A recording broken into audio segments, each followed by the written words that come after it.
La cuarta exposición estará referida a la tecnología aplicada en la reparación de componentes de perforación y movimiento de tierras. Esta exposición está a cargo del ingeniero José Corrales, al cual invitamos a constituirse en la mesa de conducción y seguirá acompañado por el ingeniero Zambrano. El ingeniero José Corrales Belón es ingeniero mecánico por la Universidad Nacional de Ingeniería del Perú. Tiene cursos de especialización en ingeniería de soldadura por Ingersoll, además de un diplomado en análisis de fallas. Pertenece al departamento técnico de Soldexa. Tecnología aplicada en la reparación de componentes de perforación y movimiento de tierras.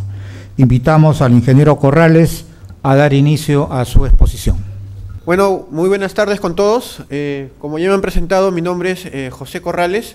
Y bueno, en estos momentos, en estos minutos vamos a conversar acerca del tema, ¿no? Tecnología aplicada en la reparación de componentes de perforación de movimientos de tierra. He querido en estos minutos plasmar unas ideas muy importantes referidos, ¿no? O como ustedes pueden apreciar o querrán escuchar sobre lo que son recubrimientos duros, ¿no? Está referido a cómo poder aplicar, qué recomendaciones podemos utilizar y nos puedan servir, ¿no? Para nuestros trabajos diarios.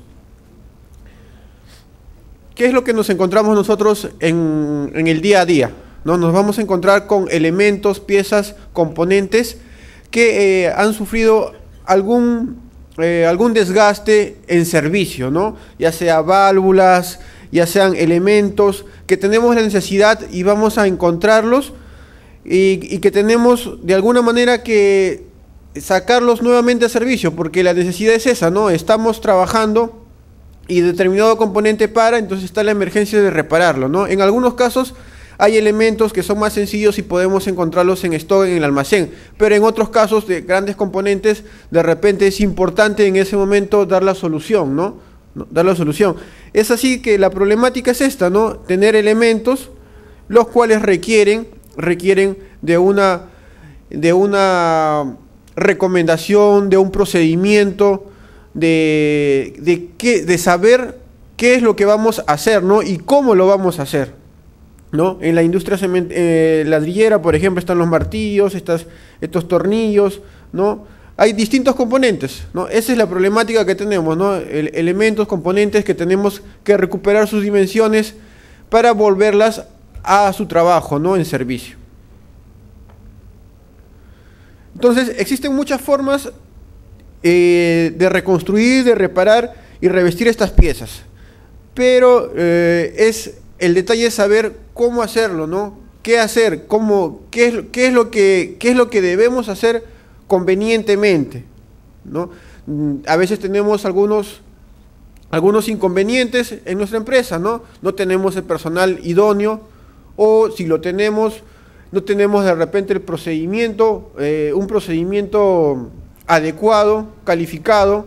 Tenemos la experiencia de muchos de los operarios, ¿no? Pero a veces el trabajo viene con una supervisión que necesita documentos, ¿no? Que validen esa experiencia, ¿no? Entonces, es una suma de varios inconvenientes que podemos encontrar. Podemos encontrar también de que el proceso o el trabajo lo podemos hacer muchísimo más rápido con un proceso de soldadura, ¿no? Pero de repente no disponemos de esos equipos por el momento. Estamos limitados a trabajarlos todos con un electrodo revestido, ¿no? O tal vez en la empresa encontramos diversos procesos, ¿no? Tenemos una máquina de electrodo revestido, tenemos una máquina para alambre tubular, tenemos una máquina para arco sumergido, y menciono estos tres procesos porque son los más utilizados en lo que es para la utilización de recubrimientos duros, ¿no?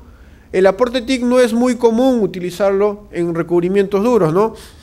y el aporte en alambre sólido tampoco, y no es muy comercial encontrar materiales de aporte. Entonces menciono esos tres porque son los que tienen más movimiento.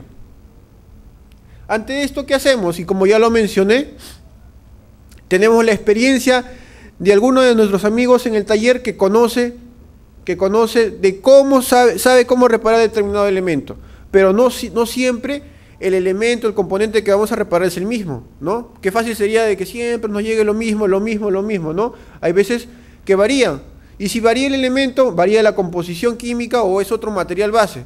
Entonces debemos de estudiar y ver qué debemos de variar para este nuevo elemento, que ha cambiado totalmente. Al cambiar su composición química, cambian las condiciones, ¿no?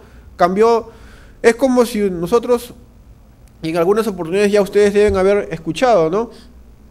Cuando nosotros vamos al médico, el médico quiere saber de nosotros, ¿no? Nos pregunta la temperatura, nos mide la temperatura, nos pregunta qué nos adolece, consigue información de nosotros para que él después, según esa información, pueda tomar una decisión y ver, ¿no? Qué es lo que debe hacer, requieren análisis, y después del análisis de repente viene su opinión, ¿no? Entonces lo mismo ocurre con nuestro trabajo en soldadura. Nosotros debemos de conocer del elemento, en qué condiciones trabaja, y después de conocer las condiciones, saber del material, poder seleccionar un proceso y un material de aporte que va a poder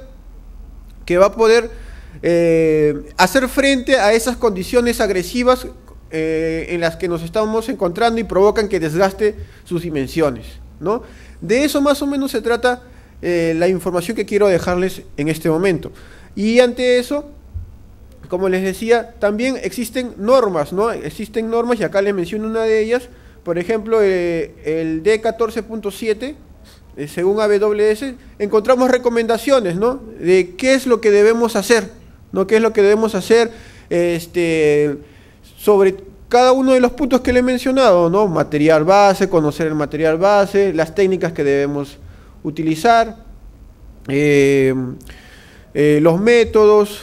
Recomienda también cómo calificar procedimientos, ¿no? Cómo calificar procedimientos. Entonces, ante la experiencia que tenemos en el taller, también está la opción de poder utilizar normas para este tipo de trabajos. No solamente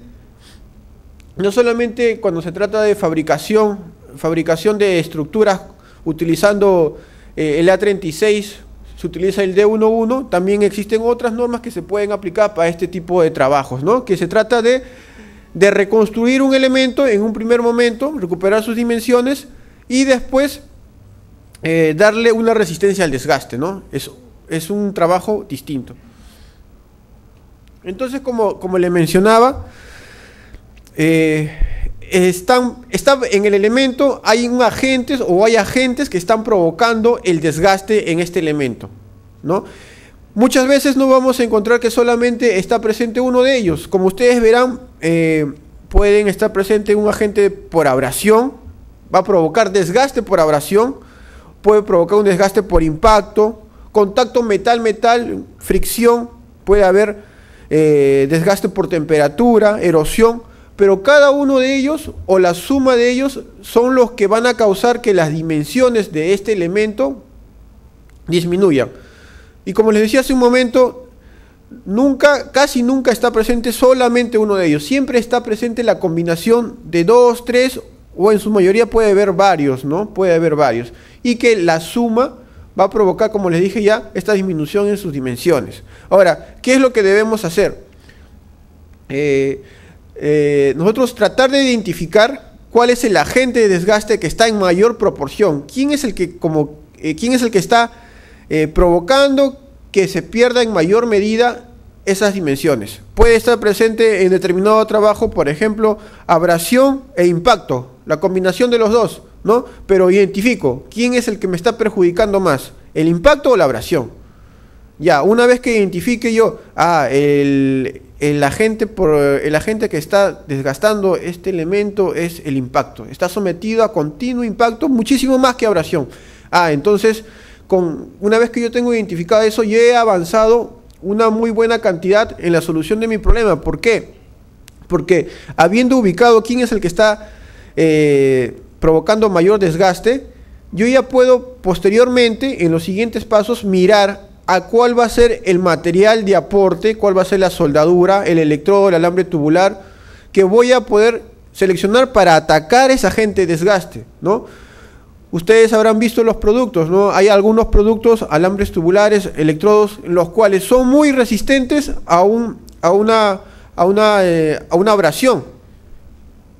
Llámese un Citodur 350, ¿no?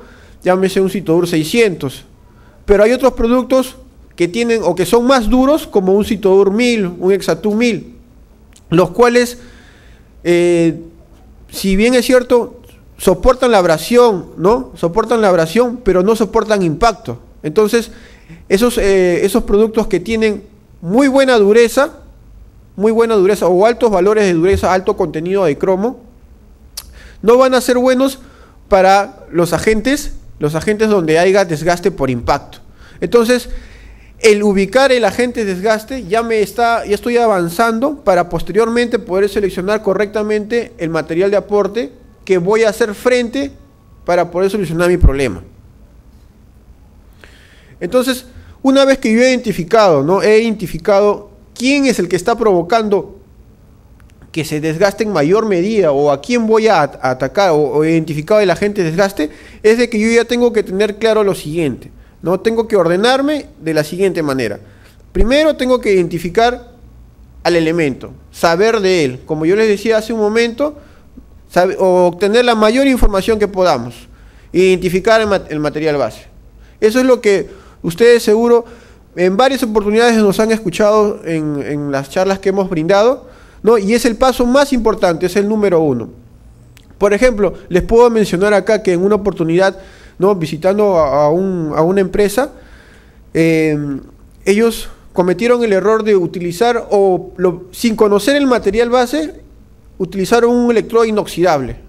Utilizaron un electrodo inoxidable cuando realmente deberían haber utilizado un electrodo con alto contenido de níquel. Se trataba de un hierro fundido. Cometieron el terrible error de utilizar un electrodo inoxidable y se les empezó a rajar el componente. Después que se les rajó, utilizaron otro electrodo de acero al carbono. Y después ya estaban utilizando como 3, estaban a la adivinanza. ¿Por qué? Porque lo primero que hicieron fueron al almacén. Yo siempre he soldado esto con esta soldadura y siempre me ha dado buenos resultados. Lo soldó y empezaron los problemas. Porque trabajaron a ciegas, ¿no? Primero es identificar el material base. ¿Cómo identificamos? Tenemos formas prácticas, ¿no? Tenemos formas prácticas. En muchas oportunidades yo sugiero, ¿no? Es muy fácil encontrar en un taller encontrar un taladro. Con un taladro es muy sencillo poder identificar al menos un acero al carbono con un hierro fundido. Al utilizar el taladro, si yo trabajo con él en un acero fundido, la viruta que se va a desprender es algo pronunciada. Pero en cambio, si yo estoy trabajando el taladro en el hierro fundido, lo que se va a desprender es polvo, es polvillo. Y al pasar el dedo se va a ennegrecer el dedo. Es una forma muy práctica y rápida. Lo mismo hicimos esa vez, lo mismo hicimos en el comentario que les acabo de dar, de que utilizaron inoxidable, 2 o 3 electrodos, ¿no? Ante la duda, utilizamos un taladro y vimos que era realmente hierro fundido, pero ya habían combinado varios electrodos y ya estaba hecho un gran problemita y no había que, eliminar material y todo, ¿no? Pero es una forma práctica de identificar el material, ¿no? Si no podemos hacerlo de forma práctica y queremos estar completamente seguros, análisis químico. ¿Nos va a tomar más tiempo? Sí, pero vamos a estar más seguros, claro, ¿no? Y es muchísimo mejor, por supuesto, ¿no? Entonces, ¿estamos completamente seguros o estamos partiendo de una composición química de un reporte donde me va a indicar, ¿no? El contenido de carbono es tanto, tiene tanto de cromo, níquel, ¿no? Si su contenido de carbono es muy elevado, se trata de un hierro fundido. Si es un contenido de carbono bajo, no, es un acero fundido, ¿no? Entonces ya puedo ver, ya puedo tomar decisiones más exactas. Como ustedes verán, el segundo paso es selección de procesos de soldadura para posteriormente, ¿no?, seleccionar un material de aporte. y después ver la técnica de soldadura a utilizar, ¿no? Esto es el orden que se sugiere debemos de mantener, ¿no? Debemos de mantener. Como ya les mencioné, la identificación del material base es muy importante. Nosotros en este tipo de reparaciones o los elementos que podemos encontrar pueden ser variados. Pueden ser variados y conocer algo sobre cada uno de ellos es muy importante, tanto su dureza, tanto sus propiedades, ¿no? Entonces, como ya les mencioné, es el paso muchísimo más importante.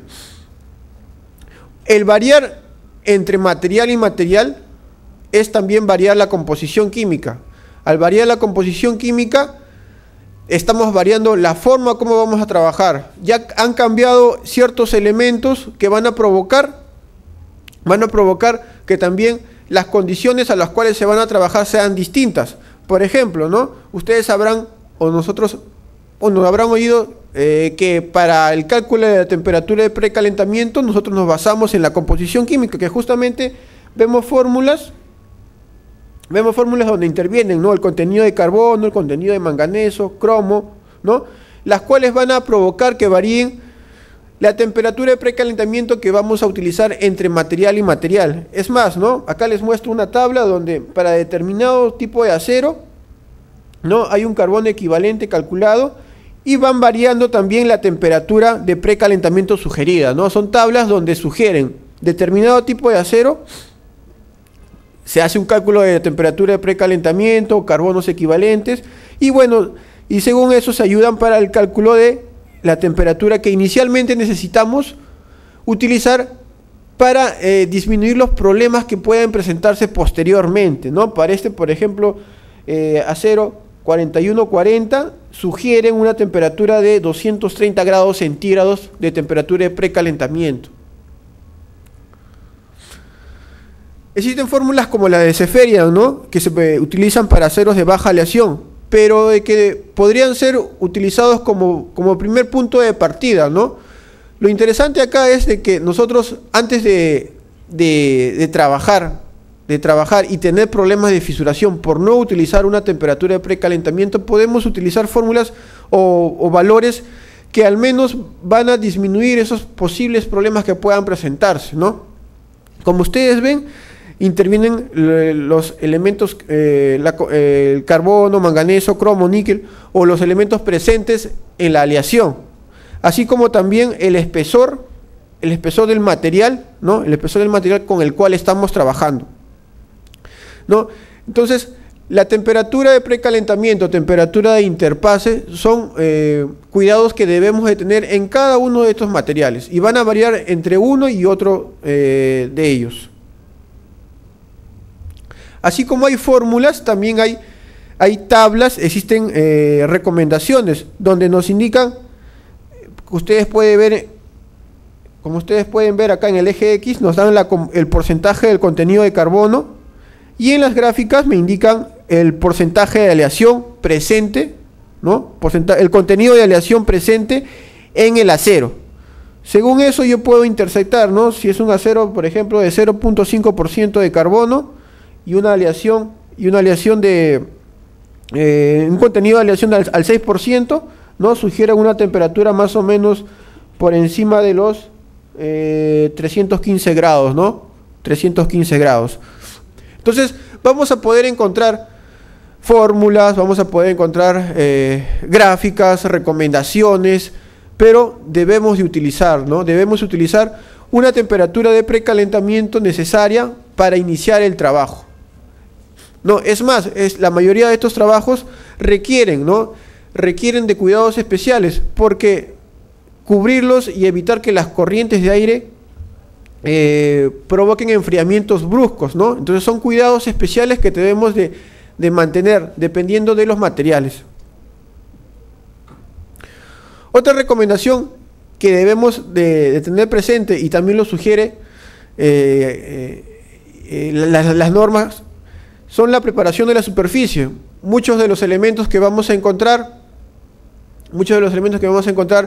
o están rotos o están fisurados. Entonces nosotros tenemos que identificar cuando se encuentran fisurados o rajados, identificar completamente si ya hemos eliminado la fisura, ¿no? Para esto debemos ayudarnos de ensayos no destructivos.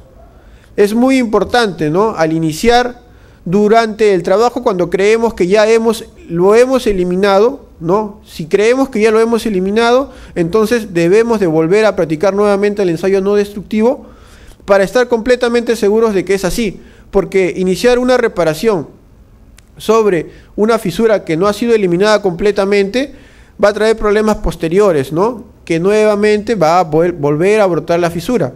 Es más, ¿no? La recomendación cuando está fisurado es primero practicar unos agujeros en los extremos para evitar de que siga avanzando la fisura, ¿no? Y posteriormente ya hacer el resanado, ¿no? Entonces, el tema de la preparación de la superficie en estos componentes también es muy importante.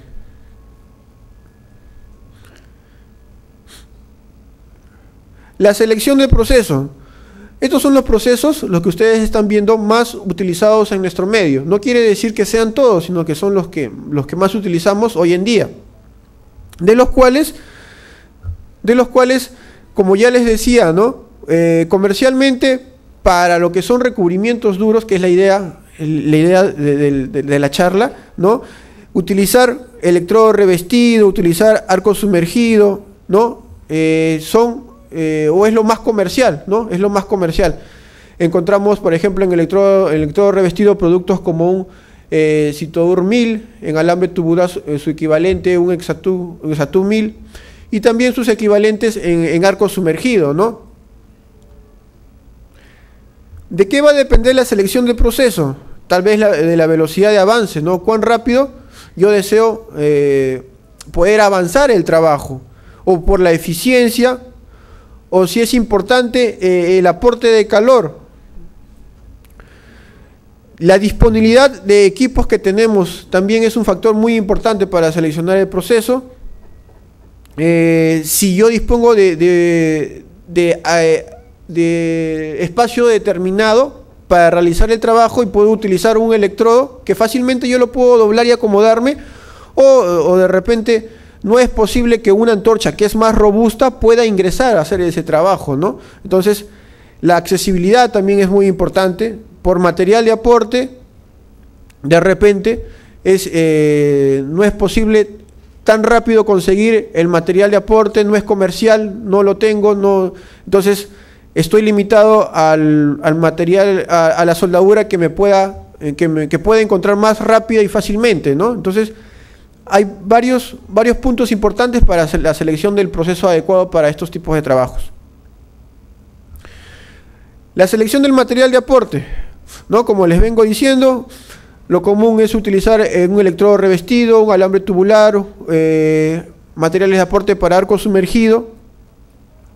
Pero acá pueden variar según lo que nosotros queremos trabajar. En un primer momento, el componente nos llega y tenemos que vernos. Ha venido roto, ha venido fisurado. Entonces debemos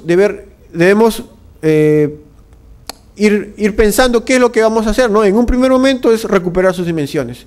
Si voy a recuperar sus dimensiones, entonces tengo que utilizar o puedo utilizar materiales de aporte similar al material base, ¿no? O con mejores características mecánicas, ¿correcto? Entonces, si es un acero fundido, puedo utilizar materiales de aporte de bajo contenido de hidrógeno, mínimo un supercito, ¿no? 70-18, y así puedo ir incrementando su resistencia, como un tenacito 80, tenacito 110, utilizar materiales de aporte como alambre tubular con las mismas y mejores propiedades mecánicas. Una vez que yo he recuperado sus dimensiones, ya podría yo aplicar un recubrimiento duro, ¿no? Aplicar un recubrimiento duro. Pero también hay otras opciones, ¿no? Para mejorar muchas veces la liga entre el material base, ¿no? El material base y el recubrimiento protector, ¿no? Se utiliza una cama cojín o un amortiguador que muchas veces es un aporte inoxidable, También está el caso de que teniendo nosotros el material base, sobre el material base aplicamos un electrodo inoxidable que nos sirve de cama cojín, que mejora la liga, la adherencia entre el material base y la posterior capa del recubrimiento duro. Va a poder absorber los impactos, va a ser un depósito más tenaz. Entonces, está también ese caso, ¿no?, de poder utilizar aportes inoxidables o aportes con mejor elongación que van a facilitar el trabajo. También esta línea de amarillo o cojín amortiguador podría ser reemplazado por un recubrimiento duro, no el final que deseamos para nuestro trabajo. Acá les puedo mencionar, ¿no?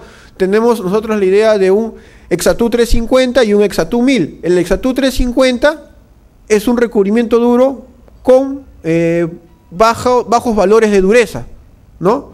Muy bueno para la abrasión, soporte impacto.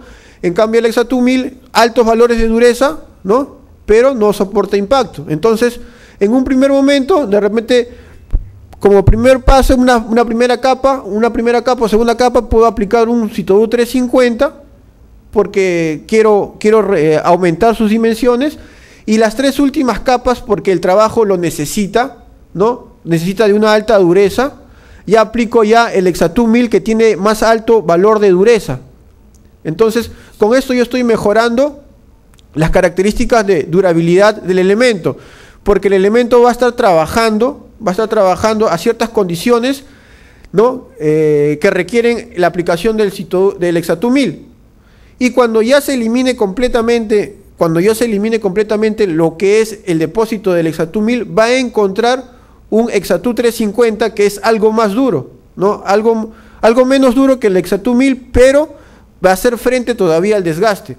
¿Qué es lo que se suele hacer? Normalmente utilizan, en las reparaciones, materiales de aporte de acero al carbono, ¿correcto? Recuperan sus dimensiones con materiales de aporte de acero al carbono como el 70-18. Lo llenan de 70-18 y después, para el mismo ejemplo que les estoy mencionando, al último aplican las tres capitas de Exatu 1000. Para seguir con el ejemplo de Exatu 1000. Una vez que se ha eliminado el Exatu 1000, ¿qué va a encontrar? Va a encontrar al 70-18, que es muchísimo más blando, ¿verdad? Y se va a desgastar muchísimo más rápido. Esa es la idea que quiero plantearles, ¿no? ¿Me entienden? Que con el primer ejemplo que les he dado, vamos a alargar la vida del componente, porque yo he aplicado un aporte que me va a alargar, me va a dar mayor durabilidad. En cambio, en el segundo ejemplo que les menciono, una vez que se desaparezca el Exatu 1000, el 70-18, que es más blando, me va a durar menos, ¿no? Con lo que el componente, voy a tener que parar, voy a tener que hacer mayores gastos, ¿no? Entonces, muchas veces aplicar un recubrimiento duro intermedio, y para finalmente poder aplicar el recubrimiento duro ya con la dureza final que deseo, con ese criterio puedo alargar la vida del componente, y al final eso es un beneficio para la empresa, ¿no?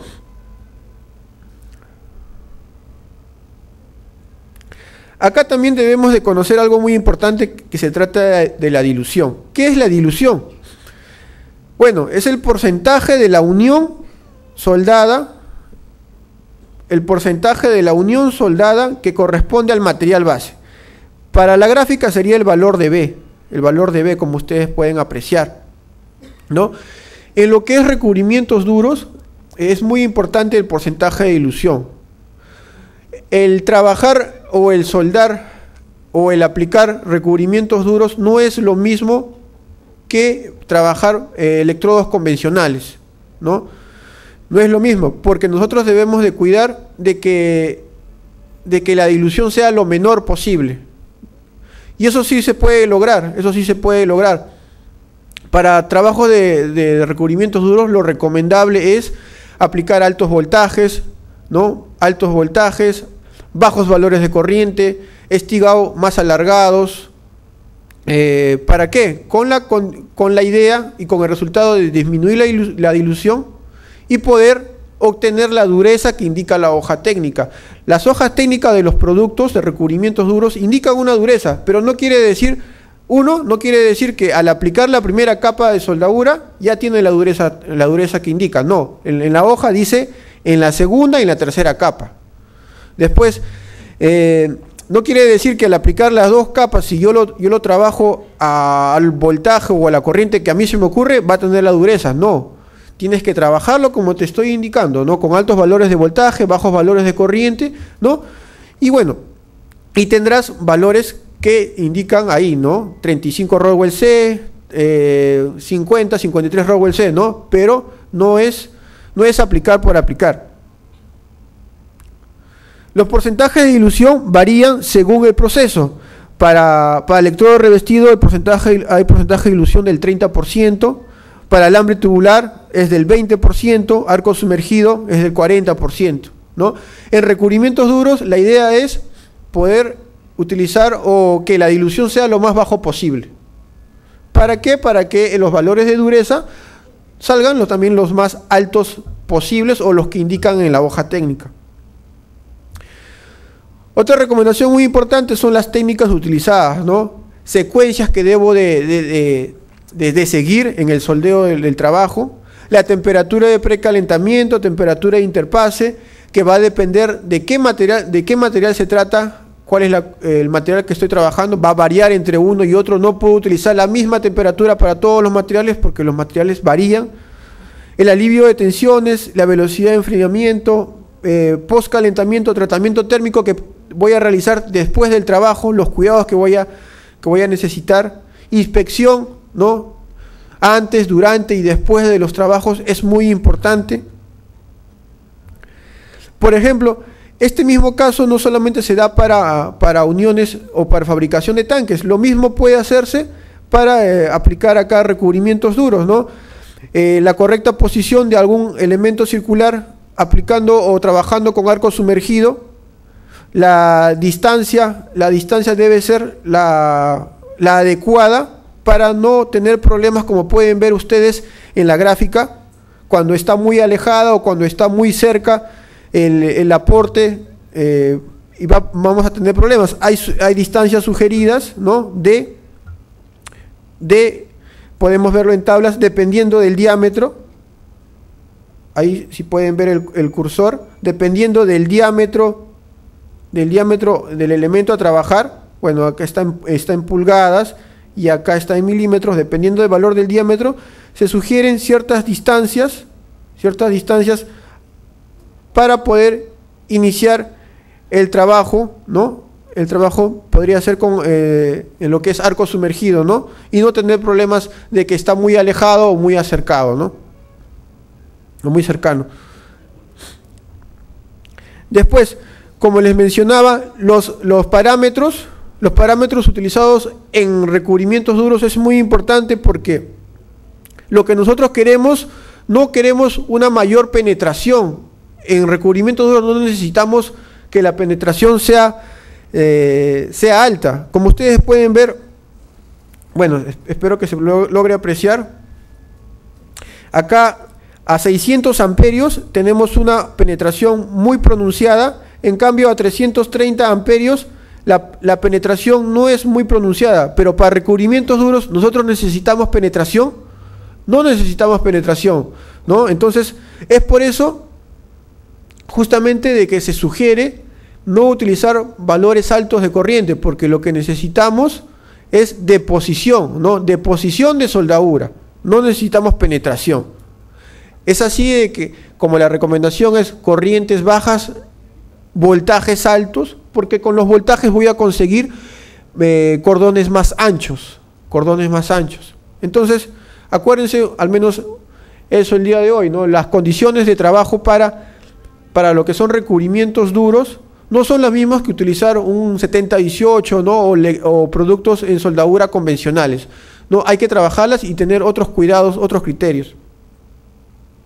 Acá les muestro un caso práctico, ¿no? Un caso práctico, se trata de una desfragmentadora, ¿no? La desfragmentadora que utiliza uno de nuestros clientes, viene de chatarra, viene de chatarra estos discos, los discos trituran la chatarra y luego por una especie de mallas cae y pasa al siguiente nivel. A ver, he puesto un pequeño video de unos 2 minutos, 1 minuto nada más, para que entiendan la idea de cómo trabaja la desfragmentadora. Esta es parte de la planta. Y bueno, acá está trabajando la desfragmentadora, acá viene la chatarra, cae la chatarra y pasa a otro nivel, ¿no? La idea de la desfragmentadora es disminuir el tamaño de la chatarra que llega y disminuirlo para el siguiente nivel, ¿no? Básicamente esa es la idea del video, para que ustedes tengan la idea de cómo trabaja el elemento. Ahora, ¿por qué? Porque yo hace unos minutos empezamos la charla indicando, ¿no? Lo que tengo que hacer es primero identificar cuál es el elemento o el agente de desgaste que está fastidiando, que está perjudicando el elemento. Acá vienen golpes, impactos, ¿no? Debido a los golpes, impactos, principalmente es que se provoca un desgaste de estos discos. Utiliza unos discos cuya composición es, bueno, de 0.3 de carbono, manganeso 0.86, tiene algo de cromo, níquel, ¿no? Pero ya he identificado cuál es el agente de desgaste. También se hizo un análisis químico para saber cuál es la composición química del elemento. ¿Para qué me va a servir ese análisis químico posteriormente? Para ayudarme también a calcular una temperatura de precalentamiento que debo utilizar para el trabajo. Entonces, con esto se puede sugerir, ¿no? Y ya podemos plantear un procedimiento a utilizar, ¿no? Hemos identificado el agente de desgaste, hemos identificado el material base, seleccionamos el proceso, el cliente tiene la posibilidad de utilizar alambres tubulares. El proceso de FECAO, alambres tubulares, me ofrece muy buena tasa de deposición, muy buen avance. Como hemos visto, la dilución que me ofrece también es baja. Entonces, se sugieren en un primer momento recuperar sus dimensiones. Se utilizan materiales de aporte. Materiales de aporte del tipo de un acero de carbono como el E81, Exatú E81T-1 con contenido de níquel, para recuperar sus dimensiones en un primer momento. Y posteriormente se utiliza un recubrimiento duro que se llama Exatú manganeso cromo. La característica del Exatú manganeso cromo es que se autoendurece cuando trabaja sometido a golpes e impactos. O sea, de que cae como anillo al dedo a este tipo de trabajo. Le va a dar muy buena resistencia a este agente de desgaste. Entonces lo que se hace es, se plantean procedimientos sugiriendo al cliente el material de aporte, pero ya previamente, ¿no? Habiendo analizado cuál es el agente de desgaste, conociendo el material base, ¿no? Se le plantean los materiales de aporte adecuados, como les mencioné, y se le sugiere, ¿no? La temperatura de precalentamiento, 270 grados, ¿no? De los recubrimientos duros, en parte del procedimiento, los recubrimientos duros se aplican 2 capas, no más, 2 a 3 capas, no más, ¿no? Entonces, con esto ya podemos hacer frente al problema y dar sugerencias, ¿no? Con procedimientos. Acá se muestra la aplicación de la recuperación de estos discos utilizando los productos que le he mencionado. Algo muy importante, y como les dije y como ya les mencioné, el equipo a utilizar nos va a servir y nos va a ayudar bastante. Los parámetros habían utilizado a 32 voltios, ¿no? 32 voltios y 300 amperios, ¿no? Era un alambre de 2.8 milímetros, un alambre tubular de 2.8 milímetros, Exatú manganeso cromo, 300 amperios y 32 voltios. Y con esos valores obtuvimos buenos valores de dureza que indicaban, ¿no? Y hacían frente al trabajo que necesitaba.